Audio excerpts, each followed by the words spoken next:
Hace unos días llegó a Colombia después de haber cumplido una pena de casi 15 años por narcotráfico el ex jefe paramilitar Salvatore Mancuso. Mancuso ha señalado en varias declaraciones ante la JEP a el expresidente Álvaro Uribe de tener relaciones con algunas masacres que se sucedieron a finales de los 90 en este país, como fue el caso de la masacre del Aro.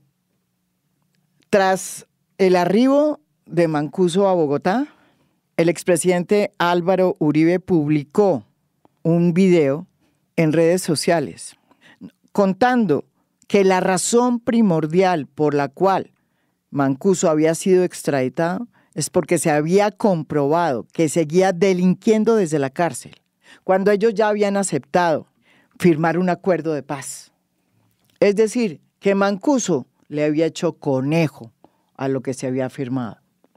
En ese video también se refiere a lo que dijo Mancuso aquí, en A Fondo, en una entrevista que hicimos antes de que viniera a Colombia, en la que el ex jefe paramilitar dijo que él no solamente conocía al exmandatario, sino que había ido muchas veces a su finca El Ubérrimo.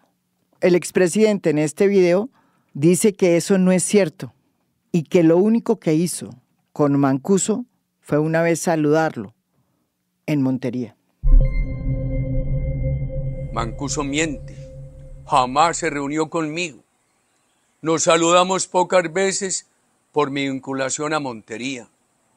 No tuvimos conversaciones. En la campaña presidencial me negué a reunirme con él, como quedó públicamente establecido. Nunca entró a la casa del Ubérrimo. Como pensamos que lo que se dijo en esa entrevista vuelve a ser noticia, hemos decidido volverla a publicar aquí en A Fondo. Los invitamos a escucharla.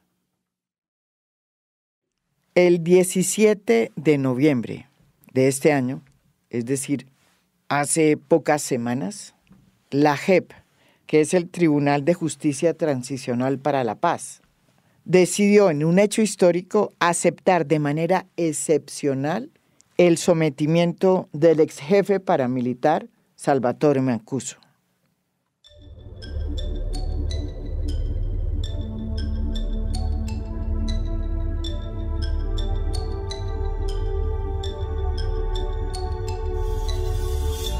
¿Y por qué digo que es histórico? Pues porque hoy por hoy la JEP no tiene la potestad de recibir como comparecientes a los exmiembros de los grupos paramilitares, porque esa potestad se le quitó en el trámite en el Congreso.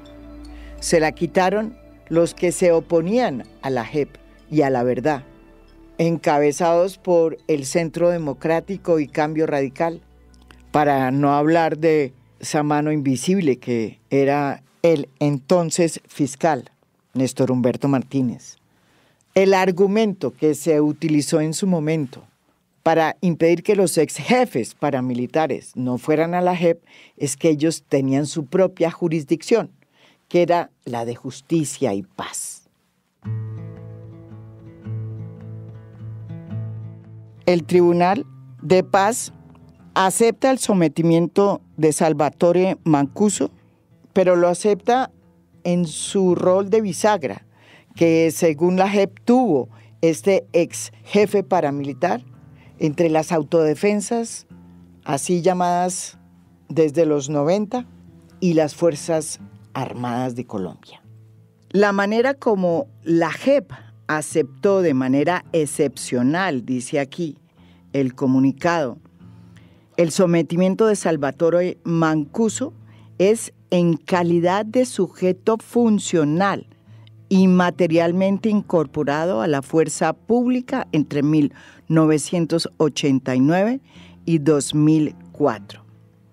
En ese periodo, según la JEP, Mancuso ejerció un rol de bisagra en la cúspide como superior con la fuerza pública, con capacidad de establecer patrones de macrocriminalidad. La decisión de la JEP deja, por otro lado, varias cosas en claro. La primera, que a pesar de que es aceptado en la JEP, en su rol de bisagra, eso no implica que se haya decidido sobre su responsabilidad en los hechos en los que estuvo involucrado. Y segundo, que sigue siendo postulado ante Justicia y Paz por los crímenes cometidos como excomandante paramilitar. Es decir, que sus investigaciones por delitos de lesa humanidad quedan esparcidos en 2 tribunales. Ante la JEP, en su rol de bisagra funcional a la fuerza pública, y por el otro, como postulado de Justicia y Paz, un tribunal que fue creado, repito, para los ex jefes paramilitares que se desmovilizaron luego del acuerdo de paz con el gobierno del presidente Álvaro Uribe y que además estaban dispuestos a contar la verdad.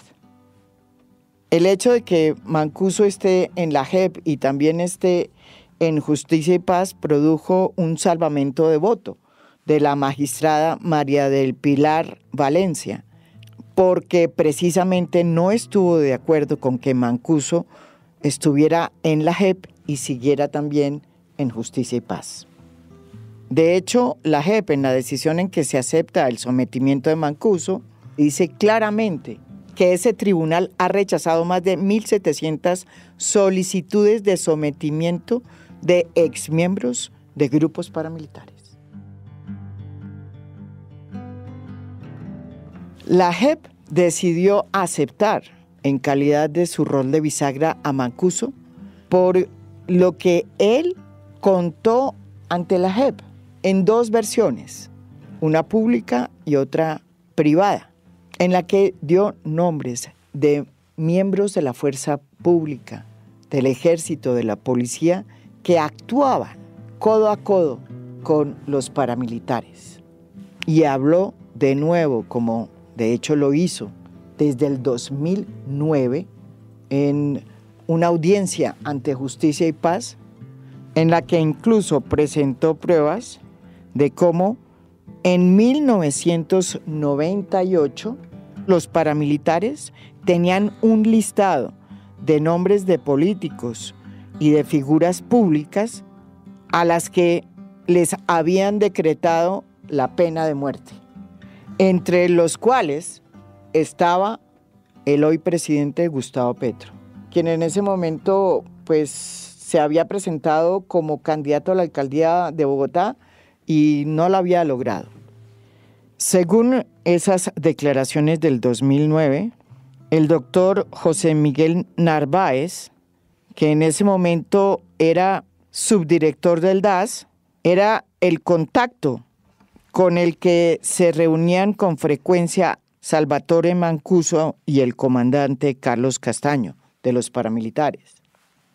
En esas declaraciones, Mancuso dejó muy claro la estrecha relación que había entre los paramilitares y la fuerza pública y entidades de inteligencia que pertenecían al Estado como el DAS.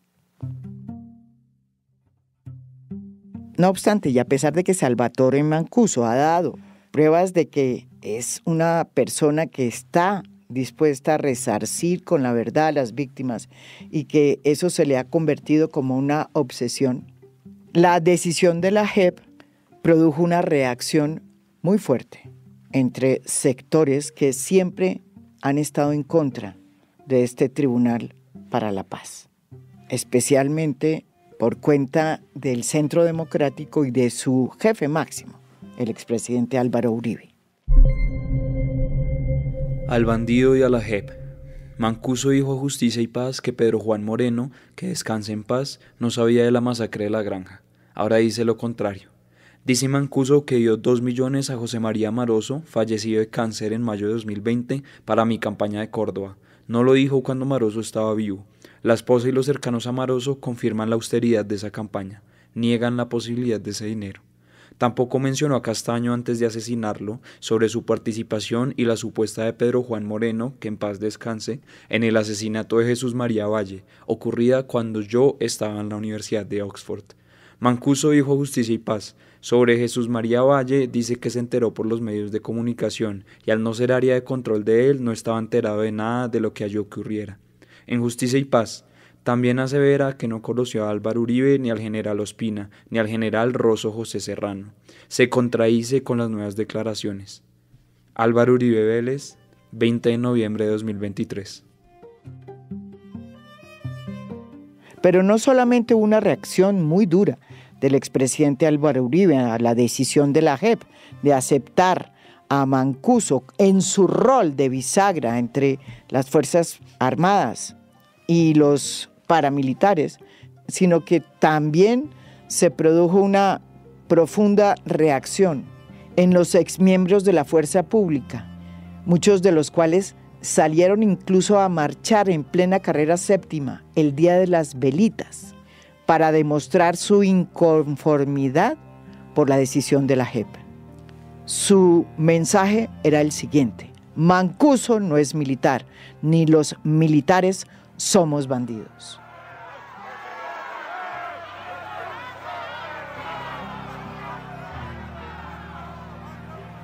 El excomisionado Camilo Gómez criticó también el sometimiento de Mancuso ante la JEP y sostuvo que a la JEP se le fueron las luces porque no tenía competencia para incluir paramilitares.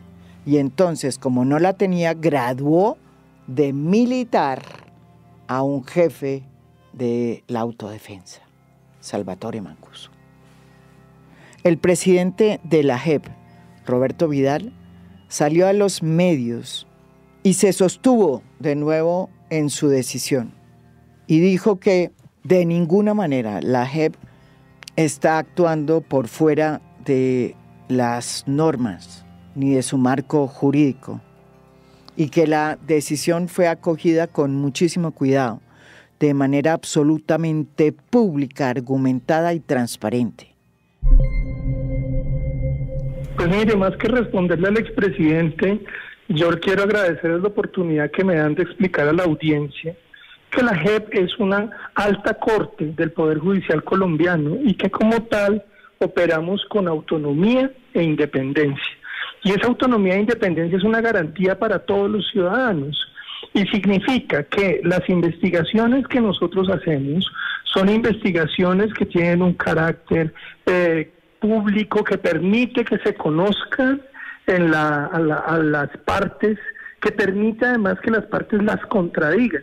De manera que no se trata simplemente de lo que opina la JEP o opinamos los magistrados aquí, sino de un proceso en el que los testigos presentan información, pero esa información puede ser controvertida por todas las personas que están siendo o se sientan afectadas por ese proceso.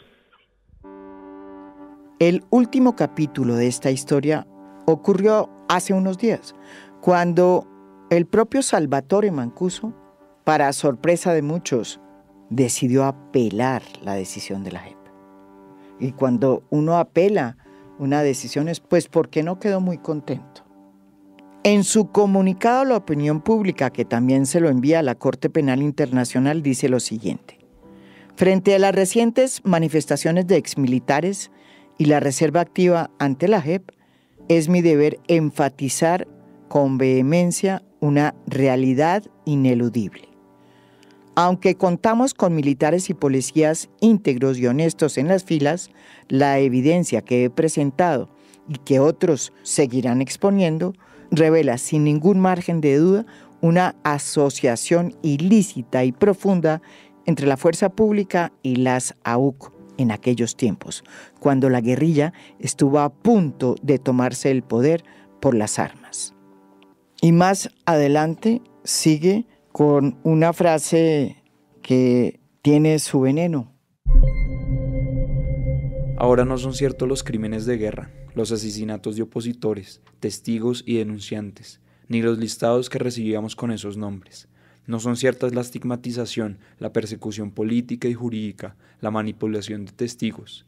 Ahora no son ciertos los señalamientos de enemigos, terroristas, mentirosos, delincuentes y todo tipo de epítetos, ni el hurgar de la intimidad ilegalmente, utilizando equipos tácticos donados por la comunidad internacional para la lucha contra el delito y la corrupción.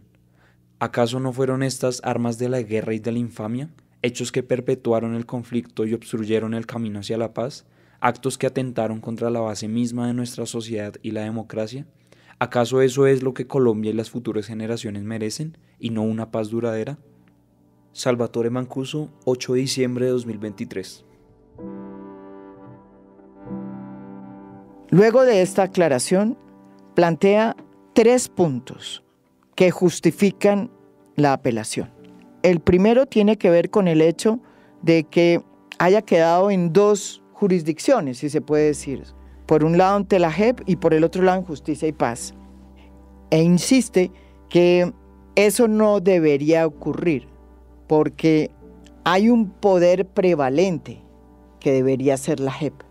Habla también de la inviabilidad que hay de separar o escindir el rol de él, de bisagra, de su función como comandante de la SAUC, y que ese fraccionamiento pues le va a impedir cumplir seriamente con su compromiso con la verdad ante la JEP y ante las víctimas.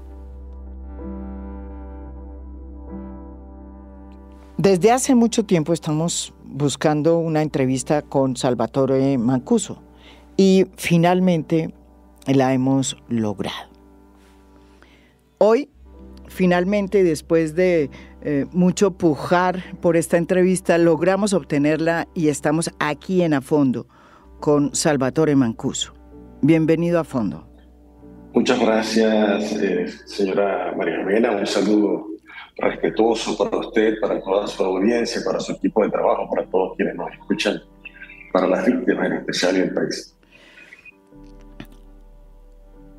Nosotros conocimos ya su comunicado en el que pues plantea sus opiniones sobre cómo recibió usted esta decisión de la JEP, pero yo quiero que usted nos la cuente. ¿Qué significó para usted finalmente que la JEP lo haya aceptado como bisagra, en su función de bisagra, es decir, en su función de que era un civil que había establecido una gran relación con las Fuerzas Armadas y que por eso podía ejecutar una función de bisagra entre las autodefensas y la fuerza pública? Lo escucho. ¿Cómo no, María Jimena? Lo escucho. Muchas gracias. Esta pregunta que me hace tiene una respuesta con una multiplicidad de aristas, por lo menos 10 implicaciones se me viene a la mente en este momento. Y bueno, yo primero tengo que reconocer el enorme esfuerzo, el trabajo que ha venido haciendo la JEP para, de manera macro, integrar el conocimiento de lo que fue el conflicto armado colombiano, que es un solo conflicto, no son varios conflictos, que tuvo diferentes actores armados entre ellos las autodefensas. Como uno de los actores armados predominantes que enfrentamos la lucha contra la subversión en el país, yo reconozco ese esfuerzo y agradezco que se mire de esa manera integrada en la medida que esto redunda en beneficios valiosísimos para las víctimas, en especial para el país, pero especialmente a la no repetición, para que no se sigan repitiendo y cometiendo estos hechos, porque ayuda a desmontar los factores de persistencia. Dicho esto, la decisión de aceptarme aún genera una incertidumbre. No hay certeza en lo que va a suceder conmigo cuando quedo sujeto a 2 jurisdicciones. Y arranquemos por el caso de Justicia y Paz. Definamos antes qué significa tener un rol de bisagra. Sí. en mi función como comandante de las autodefensas. Y esto es sin haber sido militar. Fui un sujeto que material y funcionalmente me incorporé a la fuerza pública en el diseño y ejecución de operaciones continuas, operaciones militares conjuntas entre los grupos de autodefensa y la fuerza pública. Recibíamos listados de la fuerza pública con los que operábamos, recibíamos informes de inteligencia, la situación del orden público, el orden de batalla, ubicación de campamentos, corredores estratégicos de movilidad, ubicación de tropas de la guerrilla, miembros de la guerrilla, organigramas de la guerrilla, ubicación de tropas del Estado, brigadas, batallones, límites entre las fronteras de una brigada y otra, formas de operar conjuntas entre un límite y el otro, cómo se hacían las coordinaciones, medios de comunicación para poder sincronizar, para enlazar esas comunicaciones, porque los radios que utilizamos entre autodefensas, entre el ejército y entre la policía nacional, tienen todos diferentes bandas de comunicación y teníamos que entrelazar esas comunicaciones para que fuésemos efectivos en esta lucha contra la subversión. Entonces, ese diseño y ejecución, ese contacto, en mi caso particular como comandante del bloque norte, del bloque Catatumbo, del bloque Héroes de los Montes de María, del bloque Córdoba, me permitió tener un relacionamiento a todo nivel, en todos los rangos, especialmente en los rangos más altos, y coordinar con esos altos rangos operaciones militares conjuntas, muchas de ellas sostenidas en diferentes áreas del norte de Colombia. Ajá. Esto nos llevó a, primero, tener una alianza. Hoy, desafortunadamente, escuchamos en algunas manifestaciones hechas por los reservistas y por exmilitares de reserva activa, que es el rechazo de mi inclusión a la JEP como militar. No me están aceptando como militar, creo que hay una mala interpretación. Me están aceptando, como lo dije, sin ser militar, como un sujeto que intervino, diseñó y ejecutó operaciones militares continuas, conjuntas, entre las autodefensas y las fuerzas militares. Eso es muy claro. Entonces, sí hubo, desafortunadamente, para aquel momento histórico, una profunda asociación ilícita en lo que respecta al manejo que yo tuve con comandantes de división, comandantes de ejército, comandantes de brigada, comandantes de policía, del DAS, de divisiones, etc. Hubo una fuerte asociación en punta de evitar que la guerrilla se tomara el poder por las armas. Recordemos cómo estaba Colombia para aquel momento, voladura de torres de energía, de puentes sobre las carreteras, de todo tipo de actos terroristas que se estaban dando, las pescas milagrosas, las quemas múltiples de tractomulas, camiones, buses, los secuestros de las pescas milagrosas, etc.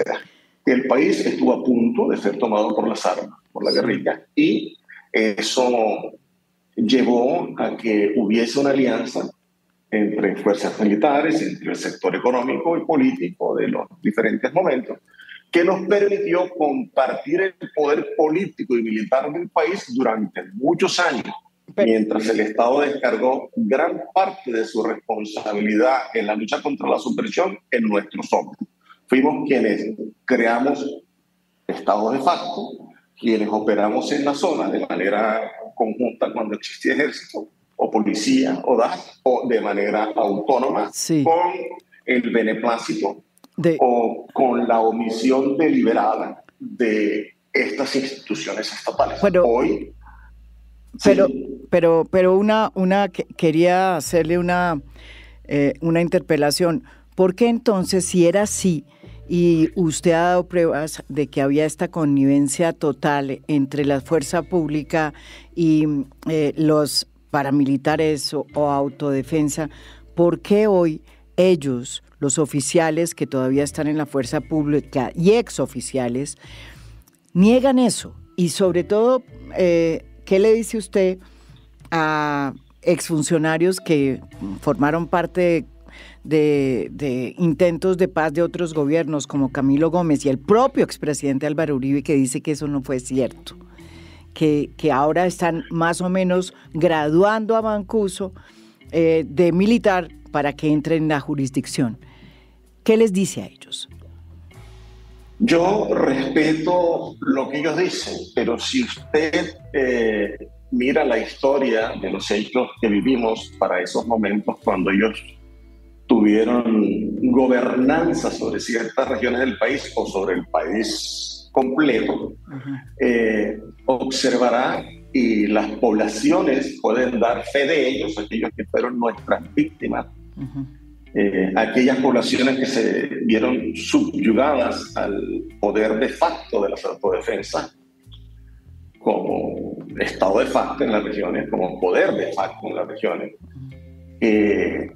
Las bases militares de las autodefensas en la Colombia marginal y periférica estaban al lado de las bases militares. Los urbanos en los cascos de estas poblaciones estaban al lado de las estaciones de policía, de gas y de los batallones que estaban en la zona. Se refugiaban en su mayoría dentro de ellos.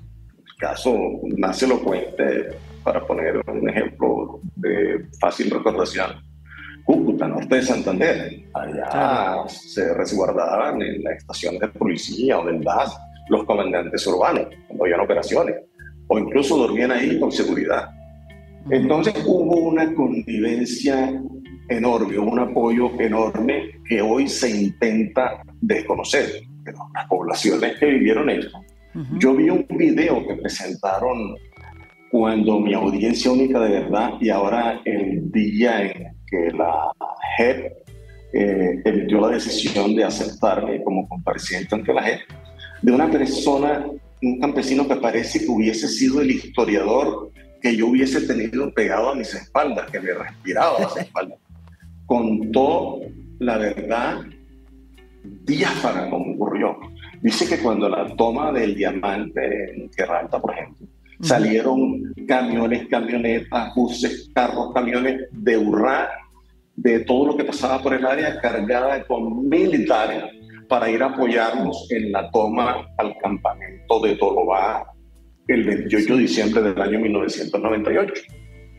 Y eso fue cierto, ellas estuvieron. De hecho, el ejército en esa operación perdió un montón de fusiles y ametralladoras M60, morteros, MGL, que recuperamos la gran mayoría en mitad de los combates y se los devolvimos nuevamente a ellos. Sí. Entonces, era una alianza absoluta, permanente, estable. Se coordinaban esas operaciones, se pedía apoyo, coordinábamos, los apoyábamos a ellos cuando estaban también en operaciones difíciles y estaban hostigados, tenían tropas encerradas, escopadas por la guerrilla. Recordemos que hubo secuestros masivos en tomas guerrilleras a diferentes bases o estaciones móviles que tenían. Y eso se dio. Entonces, decir que esto no sucedió es tapar el dedo, el sol, un dedo, intentar taparlo. Esas proclamas de inocencia y las acusaciones de calumnia que hacen en mi contra, tanto de expresidente como de exfuncionarios, como el comisionado de paz, lo que hacen es manifestar una colaboración innegable que existió entre las autodefensas con su aparato político, militar, económico y estas entidades estatales. Durante años, repito, compartimos el poder militar, el poder político con ellos, lo que los hace cómplices porque apoyaron y cuando no podían apoyar, pues miraron para otro lado. Se hacían los que no veían, hubo negligencia y eso llevó a la expansión y el poder de la autodefensa. De hecho, en la época del presidente Pastrana, cuando él despeja el Caguán, es cuando mayor preocupación hubo entre la clase política, la clase económica en el país, y se nos pide que intervengamos, que por favor no dejemos que se le entregue el país a la guerrilla y que el país sea tomado por la guerrilla. Y que política y militarmente van a lograrlo de esa manera, y pensamos que iba a haber una constituyente y que en esa constituyente tenía el mayor número de personas afectadas a la guerrilla en el Congreso para ese momento, y es cuando decidimos entrar de manera muy fuerte. Y usted mire las cifras, los números de hombres de autodefensa, acciones de autodefensa, territorios bajo dominio y control de la autodefensa para que dé el crecimiento exponencial a partir del año 1998 hasta el año 2002. Fue el mayor crecimiento en todos los sentidos políticos, económicos, sociales de la autodefensa. Tuvimos que llegar al Congreso para evitar que si existía una constituyente no tuviesen la mayoría ahí, y que nosotros pudiésemos tener representación y no se le entregara el país. Pensaban ellos en sus diferentes conferencias nacionales que hacía la guerrilla. Entramos a todos estos territorios a bloquear el accionar de la guerrilla, y eso permitió que la autodefensa creciera de esa manera exponencial. Entonces, decir que el fenómeno de autodefensa no creció ligado al poder económico, al poder político, que ese escenario se enfrentó de maneras autónomas, solos, o que ellos nos combatieron, eso contradice la realidad de lo que existió en el país. O sea, hoy no me conocen, no conocen a las autodefensas, hoy convenientemente desconocen las alianzas que existen, pero las pruebas que han entregado son irrefutables, y las poblaciones, aquellas afectadas donde nosotros operamos, pueden dar fe y testimonio de lo que le estoy diciendo. En el caso de Salvatore, las declaraciones de Álvaro Uribe tienen que ver con un tema que usted tocó desde antes, desde que estaba en Justicia y Paz, y que tiene que ver con la masacre del Aro y de la Granja, ¿sí? Usted en su momento, en lo que dijo en Justicia y Paz, planteó y contó todo lo que había pasado en ese momento, y habló de Pedro Juan Moreno, de la vinculación de en ese momento. Él era el secretario, creo que, de seguridad de la gobernación de Antioquia, presidida en ese momento por Álvaro Uribe Rueda. Y según su versión, él estuvo en casi todas las reuniones en las que usted también estuvo, y en las que se preparaba todo el tema de seguridad de la región. ¿Qué es lo nuevo que usted cuenta en la JEP? Y se lo pregunto, pues porque eso ya salió, se filtró a los medios de comunicación, que molestó tanto a Álvaro Uribe. Y se lo pregunto porque lo que usted ya había dicho era suficientemente ya complicado para, digamos, frente a un tribunal como Justicia y Paz, que me imagino que debió haber presentado copias o compulsado copias al organismo pertinente en el caso de Álvaro Uribe. Pero, ¿qué es lo que realmente dice usted? Hay una frase que salió en todos los medios, y es que Álvaro Uribe sabía antes que iba a suceder la masacre de, por lo menos, la Granja y el Ara. Bueno, hagamos ciertas claridades al respecto. Uno, en Justicia y Paz, y esto es bueno que lo sepa el país, y especialmente que lo sepan las víctimas, y ustedes como generadores de opinión, y aquellos intelectuales que han venido estudiando todos estos temas del conflicto armado, y que generan opinión también. Cuando mi vinculación a Justicia y Paz, yo solicité que me dieran garantías jurídicas y físicas, que me entregaran informes de listados de militares, fotos, organigramas, y lo solicité en un montón de ocasiones y nunca me lo entregaron, como tampoco me dieron las garantías de seguridad física y jurídica. Ahora en un momento vamos a hablar de Justicia y Paz, y de la JEP. Voy a anotarlo aquí para que no se me olvide. Sí. Para contestar esa pregunta de manera más concreta. Entonces, no hubo condiciones de garantías de seguridad física y jurídica para mí, para mi familia y equipo de jurídico. Esto llevó a que muchas de estas verdades, desafortunadamente, se contaran de manera muy somera. Ahora, el enfoque de digamos, de análisis de estas verdades por parte de Justicia y Paz no fue un enfoque macro, de manera macrocriminal. no fue un enfoque que se enlazaba, que se articulaba. Ya. De hecho, yo le voy a hacer llegar a usted una declaración que estaba leyendo hace un momento por el caso de José Miguel Narváez, fue subdirector de la como tengo unas declaraciones pendientes de José Miguel Narváez, le pedí a mis abogados que me mandaran copia de mis versiones libres, Sí. porque quería revisar algunas de las declaraciones, y me encontré con una declaración del año 2009. Todavía no había modificado la ley 975 del 2005 por la 1592 del 2012. Sí. Estamos hablando del 2009. En el 2012, la ley de justicia y paz la modifican y introduce factores de macrocriminalidad. Pero básicamente esos factores de macrocriminalidad en la operatividad nunca se dio una profundización y judicialización e investigación macro de lo que ocurrió en el conflicto. De hecho, aún desafortunadamente sigue habiendo un sistema de justicia transicional y anticipada que se ha quedado obsoleto, anacrónica con respecto a las demandas de macrocriminalidad que pide y llama la justicia transicional. Esto aboca a vacíos e indefiniciones, a dudas, y aboca que continúen con el caso a caso. Tuvo una metamorfosis de justicia y paz y se convirtió en lo peor que puede existir en un escenario de justicia transicional, y es que se convirtió en un sistema de justicia paralelo a la justicia ordinaria, la peor de las metamorfosis, pero no justicia transicional. Entonces, ¿qué sucedió? Cuando se queda con el caso a caso, justicia y paz, sí.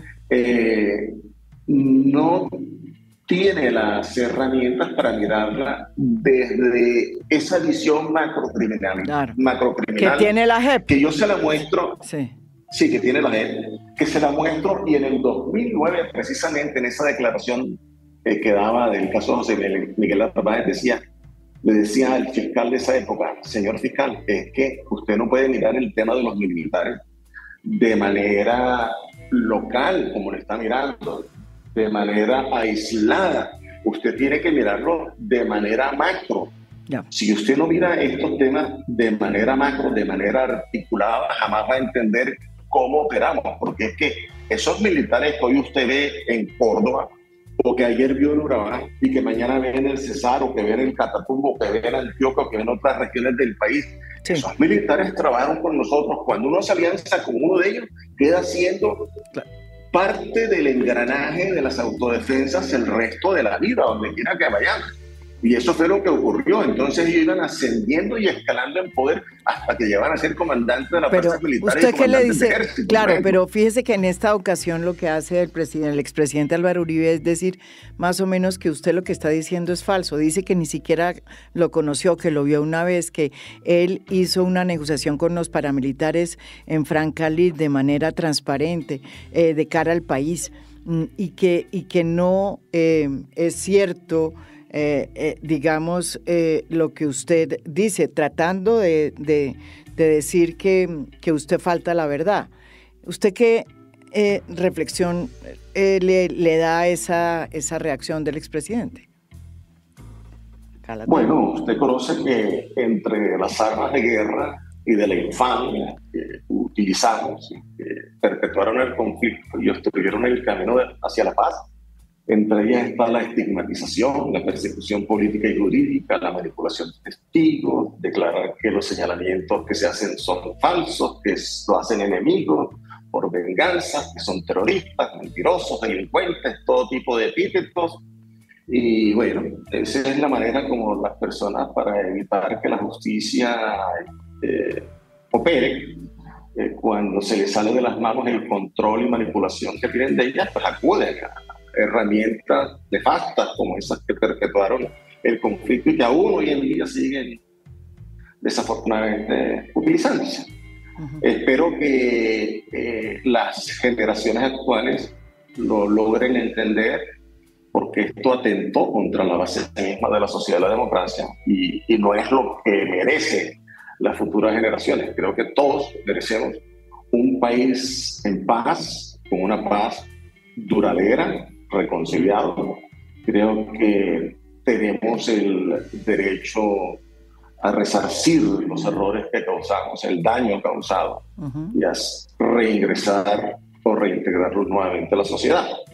No sé, porque habrá personas que se empecinan en aquellos que asumimos el valor, porque para eso sí se requiere valor, asumir esa responsabilidad de manera pública, mirando a las víctimas a la cara, a los ojos.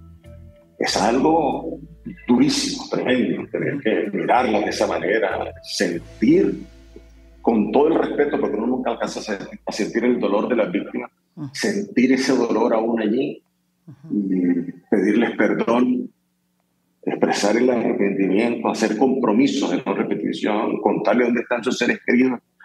Le cuento que eso es de las cosas más dolorosas y difíciles que he hecho en mi vida y que sigo haciendo día a día. Yo invito a aquellas personas que tuvimos responsabilidad en el conflicto y que, por favor, hombre, seamos coherentes con la historia, con el momento histórico, con lo que representan para la historia del país y para las nuevas generaciones. El paso aquí no es llamémonos a venganza, utilicemos las verdades para venganzas y retaliaciones, no. La verdad para que no se repitan los hechos, la verdad para desmontar los factores de persistencia, la verdad para reconciliarnos como un elemento reconciliador, pero no la verdad para venganza, para retaliaciones. ¿De qué sirve la verdad de esa manera? Sirve para estigmatizar, para que siga siendo arma de guerra. Esa no es la idea. Bueno, y entonces usted logra, después de mucho trabajo, empeño suyo, que la JEP lo acepte. Sin embargo, cuando muchos pensaban que esa iba a ser una noticia que a usted le iba a gustar, y se lo digo porque mucha gente me dice, pero ¿cómo así? Finalmente se logra que la JEP acepte a Mancuso y Mancuso decide no a como que cuestionar la manera como entra y apelar el fallo de la JEP. Hay quienes dicen, mejor dicho, les salimos debiendo, les quedamos debiendo. ¿Por qué hace usted eso teniendo en cuenta que es una manera excepcional que la JEP, digamos, un acto excepcional que la JEP hace, teniendo en cuenta, para que la gente nos entienda, que la JEP, a pesar de que en su inicio sí tenía como comparecientes a los paramilitares, esa condición quedó sustraída durante el debate en el Congreso de Aprobación de la JEP final y quedó maniatada en ese campo y quedó solamente la JEP como una justicia para investigar los delitos atroces contra los derechos humanos de la fuerza pública y de las FARC, y los terceros y paramilitares, sobre todo, fuera de la JEP. Con mucho gusto, María Jimena. La respuesta es realmente sencilla al respecto. Primero, esa decisión genera inseguridad jurídica, prevalece la inseguridad jurídica. Sí, usted dice. Y un sistema de justicia transicional, lo primero que aboca es que exista seguridad jurídica para todos, para las víctimas y para los comparecientes. Dos. ¿Y por qué dice que hay inseguridad jurídica? ¿Por qué? Porque usted no sabe qué va a pasar si el día de mañana le permiten salir del territorio norteamericano y llegar acá.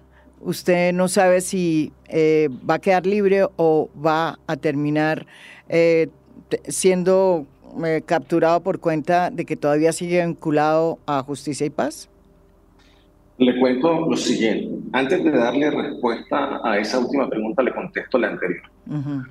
La seguridad jurídica prevalece en este caso. Es imposible escindir, separar mi función de comandante de autodefensa al rol de bisagra. Si yo no fui comandante de autodefensa, no pude tener el rol de bisagra con la fuerza pública. Pero si tuve ese rol de bisagra, entonces fui comandante de autodefensa. No podemos desvincular un rol del otro, porque coexistieron de manera permanente, simultánea. Entonces, eso es imposible decidirlo. 3, el fraccionamiento de la competencia prevalente y exclusiva de la JEP. La JEP tiene un mandato que es prevalente y es exclusivo. Sí. Y se acepta a una persona de manera obligada, como en mi caso, pues no podría haber un fraccionamiento de la competencia. 4, el enfoque macrocriminal de la JEP como juez natural, con una lógica de investigación macrocriminal, no caso a caso como en Justicia y Paz, porque esa lógica no alcanzó a entender el enfoque restaurativo. Sí. Nunca superó la lógica punitiva de castigo, Justicia y Paz. Esa dinámica del caso a caso es propia de la justicia ordinaria y yo quedaría abocado a estar en dos justicias, Justicia y Paz y la JEP. Pero cuando quedo en Justicia y Paz, estoy abocado a estar en Justicia y Paz y en la justicia ordinaria, porque Justicia y Paz se convirtió en un sistema paralelo a la justicia ordinaria. De hecho, quienes toman las decisiones finales, si somos aceptados finalmente en las sentencias que emite Justicia y Paz, es la Corte Suprema de Justicia, que es el máximo órgano judicial de la justicia ordinaria en el país. Si, por ejemplo, hay fiscales, como en mi caso particular, que como cuentas de cobro, venganza y retaliaciones por las verdades contadas y las implicaciones que ha tenido esas verdades sobre poderosas personas, cada vez que doy unas declaraciones me arman procesos nuevos con mentiras, con manipulación de pruebas y testigos en justicia ordinaria, y llevo años enfrentando esos procesos y desmontando esa serie de montajes. Entonces, esos fiscales ponen en tela de juicio, 2 o 3 fiscales, la investigación que han hecho 40 o 50 fiscales principales, 200 fiscales auxiliares, 500 investigadores que he tenido en mi caso y decenas de magistrados en Justicia y Paz, que en 4 sentencias, ya tengo 4 sentencias transicionales en Justicia y Paz, la última de ellas hace un mes. ¿Qué significa eso? Que he cumplido con mis obligaciones, que he cumplido con mis deberes. Pero sucede que a mí Justicia y Paz no me ha cumplido. Hicimos una negociación con el Estado. Sí. Y el Estado dijo que pagábamos 8 años y que la ley duraría 8 años como pena máxima y 4 años de periodo de prueba. Llevo 18 años detenido. A mí, en mi caso particular, no me han cumplido. Me han negado los derechos a los que el Estado se comprometió. Las obligaciones que tengo las cumplí todas, pero sin embargo las que tiene el Estado con respecto a mí no la han cumplido.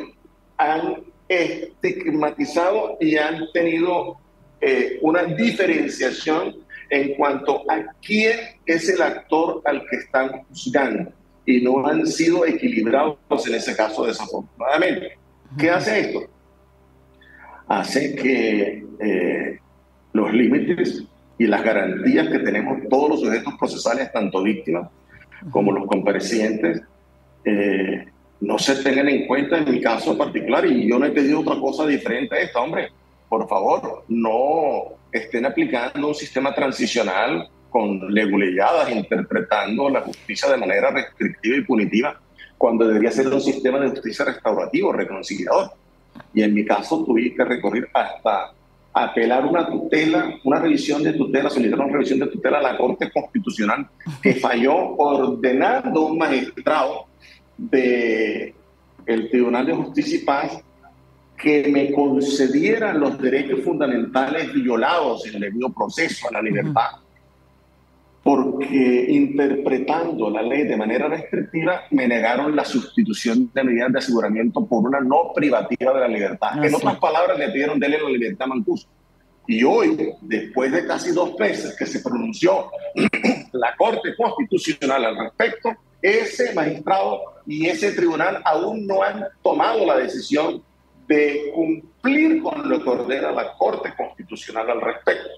Entonces, y esto lo vienen haciendo desde hace años. Son 4 años que vengo luchando con estos temas desde que recuperé la libertad por Justicia y Paz en el año 2020, en marzo del 2020.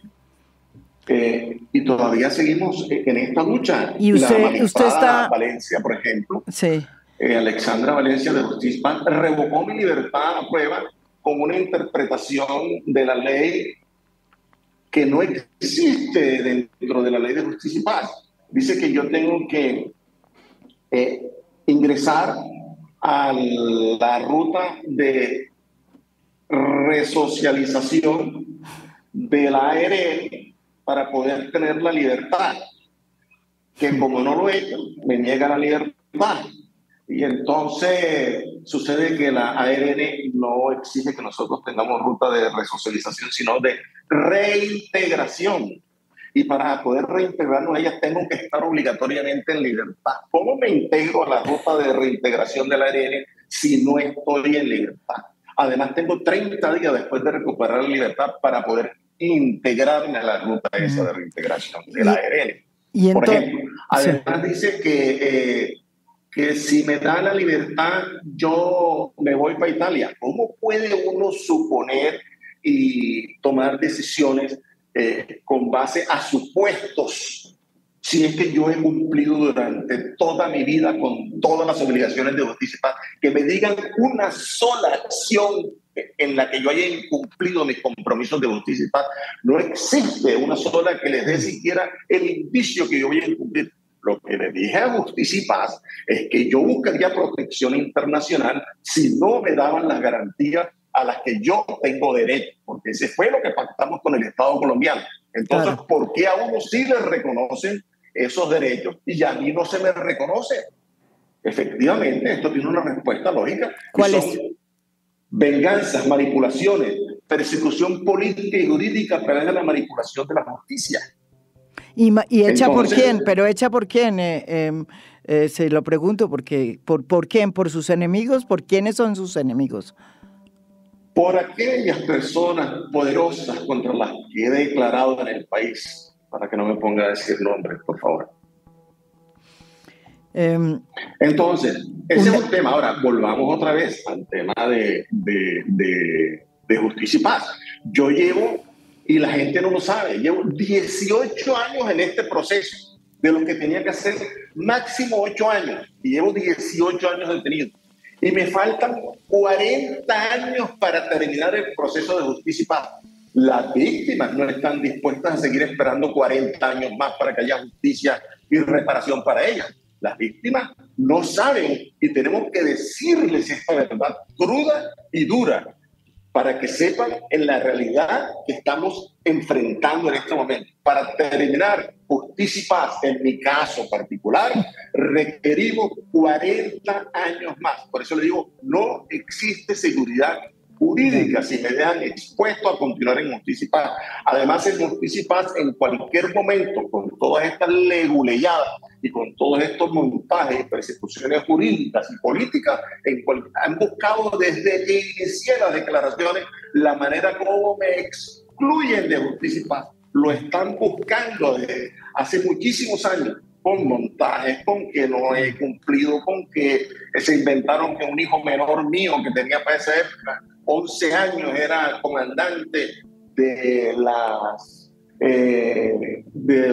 urbanas que estaban en Catatumbo, unas cosas absurdas que uno, Dios santo, entiendo, ni siquiera tuvieron la delicadeza de ver qué edad tenían esos muchachitos. Entonces, pero para la pregunta que le hago ya para ir finalizando es, ¿usted qué aspira a obtener, digamos, o a pedirle, o cuál es su posición detrás de esta apelación a la JEP? Decirle a la JEP que... Hombre, aquí está la integridad de un proceso judicial y la seguridad jurídica, que son imperativos que no admiten ningún tipo de ambigüedad o de incertidumbre. Estos procesos requieren certeza. ¿A qué nos enfrentamos? Requieren un límite, un plazo, requieren garantías ciertas, expresas, pero no podemos abocar a mantenernos en una incertidumbre con dos sistemas de justicia transicional que operan para un solo conflicto armado, donde la ley, la jurisdicción prevalente sobre todas las demás, prevalente y preferente sobre todas las demás, y no creo que la JEP quiera perder esa competencia y que las víctimas les pongan a que tengan que estar corriendo entre la JEP, Justicia y Paz y Justicia Ordinaria para que puedan abocar y reconocer sus derechos. Eso no es lo que dice la justicia transicional. Entonces, ¿qué pedimos? Que se haga un debate de fondo sobre la factibilidad de operar dos sistemas de justicia transicional para un único conflicto armado. La urgencia de establecer un tribunal de cierre que garantice la conclusión definitiva de estos procesos, porque Justicia y Paz no garantiza el cierre de estos procesos de justicia transicional. Justicia y Paz hace rato dejó de ser transicional, ni siquiera es un proceso de justicia ordinaria. 18 años en un proceso que no ha concluido y que todavía tenemos que esperar 40 años más para concluirlo. Hombre, eso no es justo y viola derechos fundamentales de las víctimas y de quienes estamos en ese proceso como comparecientes o como postulados o como queramos llamar.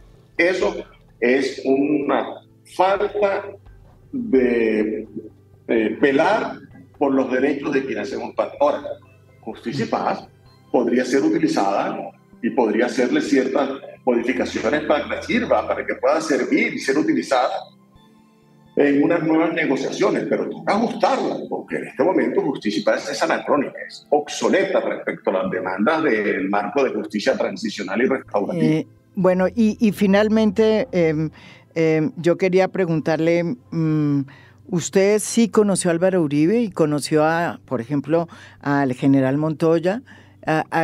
¿Quiénes son los que lo niegan hoy? Hombre, usted puede preguntarle en las zonas donde yo operé, por favor, a la población. Pregúntele si no me veían entrar a la brigada, a los batallones, a las bases, a la policía, al DAS, a todos lados. Y si no me vieron alguna vez entrando a la finca de Uribe y reunido en el web, pregúntele. Voy a preguntar. Voy a preguntar. De hecho, Uribe me ha mandado un montón de razones. ¿Cómo así? Me ha mandado con cónsules, me ha mandado con abogados, que por favor me dé una declaración por escrito, que él no tuvo nada que ver.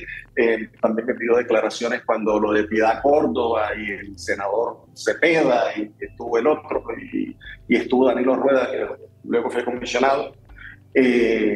Unas declaraciones que dijera lo que había sucedido, que habían pedido supuestamente ciertas cosas.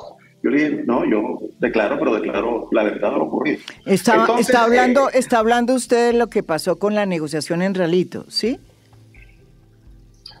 ¿O de qué? Yo reservo estas cosas porque hacen parte de la reserva de los asuntos y lo trataré en otros temas, pero se la solté así, le queda en el aire. Le voy a mandar, por favor, las declaraciones que di en el año 2009 para que vea cuando no existían factores de macrocriminalidad, y yo solicitaba desde ese año que por favor, hombre, se abocaran esas investigaciones desde el aspecto macro, con un enfoque macrocriminal y articulado. No para que la difunda plenamente, sino para que usted la tenga como un documento de estudio a través del cual incluso puede utilizar algunas de las cosas que dicen ahí sin irse, para que usted analice lo que realmente ocurrió en aquel momento y cómo yo explicaba la relación que teníamos con los militares, con la fuerza pública, con los estamentos del Estado desde aquel momento. Pero una de las cosas que me sorprende a oírlo, cuando lo oigo, me acuerdo mucho de esa frase del entonces alto comisionado de paz del gobierno del presidente Álvaro Uribe, que decía que de pronto el país no estaba listo para tanta verdad. ¿Se acuerda lo que decía? Lo que decía el alto comisionado, ¿usted cree? Luis Carlos Restrepo. El país no está preparado para tanta verdad, y es cierto, aún no está preparado porque las verdades desafortunadamente se cogen y se utilizan en algunos momentos como armas de guerra. Eso sí es tremendo. Bueno, yo le agradezco esta sinceridad con que me ha respondido aquí esta entrevista y me resta preguntarle, usted está en este momento como en un limbo jurídico en los Estados Unidos, usted terminó su condena en Estados Unidos, pero está esperando ¿qué? La decisión de acá, ¿cómo es su situación? Mi situación jurídica de Estados Unidos, estamos, digamos, que esperando una respuesta de una corte de migración de apelación. Le explico para que haya claridad en este aspecto. Mire, sí. El juez de migración negó mi solicitud de protección internacional. Fuimos a una corte de migración de apelación. La corte de migración de apelación nos dio la razón. Devolvió hasta el juez de migración diciéndole que tuviera en cuenta nuestros argumentos. El juez de migración no tuvo en cuenta los argumentos que le pidió la corte de migración de apelación y falló nuevamente en contra mía. Volvimos a apelar y en este momento está nuevamente en la corte de migración de apelación, lo que nos hace inferir razonablemente, como lo dije esta mañana a la juez de ejecución de sentencias de justicia y paz, la doctora Luz Marina Zamora, que me preguntó que si cómo estaba mi caso en Estados Unidos. Bueno, podemos inferir razonablemente que es muy probable que falle en igual forma como falló la primera vez, porque el juez no tuvo en cuenta todo lo que pidió la Corte de Apelación que revisara. Ahora, ¿qué espero? Espero que haya firmado entre la Oficina del Alto Comisionado, que quedó pendiente con el doctor Danilo Rueda, un protocolo que permita mi regreso con garantías y condiciones de seguridad. Justicia y Paz se ha atravesado para que yo no retorne en libertad al país, no ha cumplido con la resolución que firmó el presidente donde solicita que se me levanten las medidas de aseguramiento. Y mientras no existan seguridades físicas y jurídicas con garantes y acompañantes y verificadores internacionales, es complicado volver al país en esas condiciones. ¿Por qué? Porque uno, yo soy un objetivo de altísimo valor para aquellos que se sienten amenazados con las verdades, vulnerables a estas verdades. Dos, no hay seguridad jurídica, se me ha incumplido a mí en los aspectos que tienen que ver con justicia y paz. De hecho, hasta la Corte Constitucional tuvo que pronunciarse, sí. Y aún pronunciándose la Corte Constitucional, Justicia y Paz no ha tomado la decisión. Tres, quedé en un limbo jurídico con una inseguridad jurídica en la toma de decisiones de mi aceptación como compareciente a la JEP. Entonces, mantengo abierta la solicitud de protección internacional. Yo todavía no puedo enviarle a la Corte de Migración de Apelación una moción diciéndole, mire, las condiciones para mi caso en Colombia han cambiado. No tengo manera de demostrarle que las condiciones han cambiado en Colombia hasta que no existan todos estos protocolos, acompañamiento internacional, firmados y todas estas cosas. Es un imposible. Yo lo he solicitado que lo hagamos de la manera urgente, que yo debería estar en Colombia desde hace 4 años, sí. Pero de que el presidente Petro, a quien le agradezco tener en cuenta la experiencia, el conocimiento que tuvimos en el conflicto, con esa resolución me nombra gestor de paz para poder colaborar con la paz, con la reconciliación y especialmente con la no repetición en el país. Desde agosto que me nombró, aún no hemos logrado concretar todos estos temas en la Oficina del Alto Comisionado. Esperemos que con la llegada del nuevo señor comisionado podamos avanzar celeramente en estos temas. Muchas gracias. Muchísimas gracias, Salvatore Mancuso, aquí en A Fondo. Gracias, doctora María Jiménez, y a todos su audiencia. Esto es A Fondo. Mi nombre es María Jimena Duzán.